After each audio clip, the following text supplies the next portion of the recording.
మనకి ఇదివరకు నరకాసురుడు అని ఒక చాలా ఇబ్బంది పెట్టే వ్యక్తి, ఒక రాక్షసుడు ఉండేవాడు. వాడి బాధలు పడలేకెళ్ళి కృష్ణుడి దగ్గరికి వెళ్ళి వాడు, మీరు ఎలా ఉన్నా మాకు బాధ పడలేకపోతున్నాడు, పీక్కు తింటున్నాడు, చంపేస్తున్నాడు, మీరు ఏదైనా చేయాలండి అంటే అప్పుడు సత్యభామ సమేతంగా ఇలా యుద్ధానికి వచ్చి ఆ యుద్ధంలో అతన్ని సంహరించి జరిగిపోయాడు. ప్రజలందరూ ఆనందంగా ఆ రోజు నరకాసుర వధ, నరక చతుర్దశి అని చెప్పి ఆ రోజున మరుసటి రోజున దీపావళి విజయ ఫంక్షన్ లాగా ఒక దీపావళి అని పండుగ చేసుకుని ఆ రోజుల్లో కొన్ని వందల సంవత్సరాల క్రితం, కొన్ని యుగాల ముందు ఈ రోజు కూడా మనం ఆ దీపావళిని, ఆ నరకాసుడిని మనం కొనసాగిస్తున్నాం. అలాంటి నరకాసురుడు వాళ్ళు చాలామంది ఉన్నారు. గత 5 సంవత్సరాలు జరిగేది కూడా నరకాసుర పాలనే మనకి ఇక్కడ. ఆ పాలన ఎంతమంది ఎన్ని రకాలుగా ఇబ్బందులు పడ్డారో చెప్పడానికి వెళ్ళేది.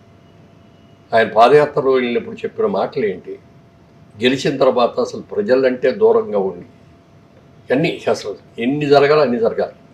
ఇప్పుడు కూడా ఒక నాయకుడు, రాష్ట్రానికి ఒక నాయకుడు అని అంటే ఒక విజన్ ఉండాలి. రాబోయే రోజుల్లో ఈ రాష్ట్రాన్ని ఎలా డెవలప్ చేయాలి, ఏ విధంగా అభివృద్ధి చేయాలి, దాని మూలంగా ఏమేమి ఇండస్ట్రీస్ తీసుకురావాలి, ఏమేమి విద్యాలయాలు పెంచాలి, హాస్పిటల్స్ పెంచాలి, అన్ని రకరకాలు ఎన్నో ఆలోచనలు ఉండాలి. అంటే ఒక చీఫ్ మినిస్టర్ అనేవాడు ఇవాళ పరిస్థితి ఏంటి, రేపు ఏం కావాలని ఆలోచించకూడదు. రాబోయే 20 సంవత్సరాల్లో ఏం కావాలి, మన పిల్లలకందరూ కూడా ఎలాంటి కాలేజీలు పెట్టాలి, ఎలాంటి ఇండస్ట్రీ తీసుకొస్తే మన పిల్లలకి ఉద్యోగాలు వస్తాయి అని ఒక విజన్ ఉండాలి.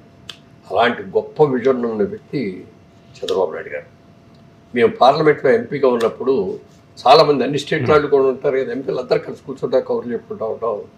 వాళ్ళే అడిగేవారు, మీ చంద్రబాబు నాయుడు గారు ఎలా ఉన్నారు, బాగున్నారని. చాలా బాగున్నారు, చాలా సార్ మీరు అదృష్టవంతులండి, మీరు అందరూ కూడా చంద్రబాబు లాంటి విజనరీ మీకు ముఖ్యమంత్రిగా ఉంటుంది, మీ అదృష్టం.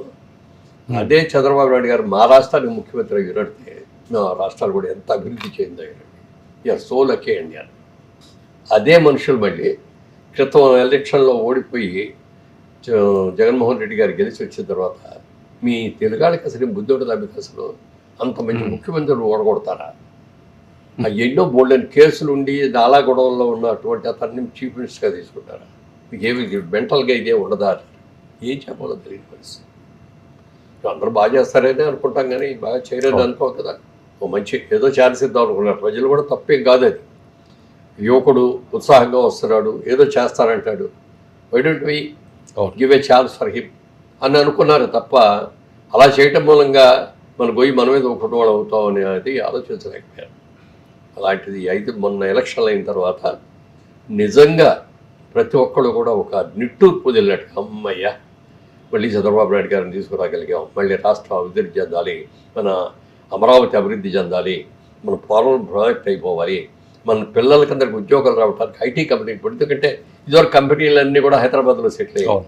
ఆంధ్రప్రదేశ్ వెళ్ళిపోయిన తర్వాత ఐటీ కంపెనీలు లేవు. మనకి ఐటీ ఉద్యోగం కావాలంటే ఇటు హైదరాబాదు, బెంగళూరు, మద్రాసు వెళ్ళాల్సి వస్తుంది. అక్కడ లోకల్ వాళ్ళకు ఉన్న ప్రయారిటీ మనకు మనం పొరుగు రాష్ట్రం వాళ్ళ కింద లెక్క వస్తాం. అందుకని ఇవన్నీ రావాలి, ఇవన్నీ చేయాలంటే చంద్రబాబు నాయుడు అడిగాడు.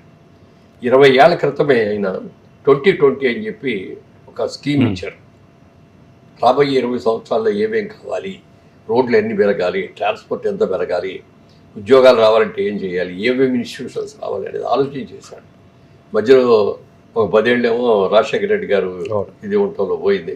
ఈయన ఒక 15 సంవత్సరాలు పోవటం మూలంగా ఈ 2020 అయితే చేయలేకపోయారు. లేకపోతే ఈ పాటికి తెలుగు రాష్ట్రాలు ఎంత అభివృద్ధి పదవులు ఉండేవి.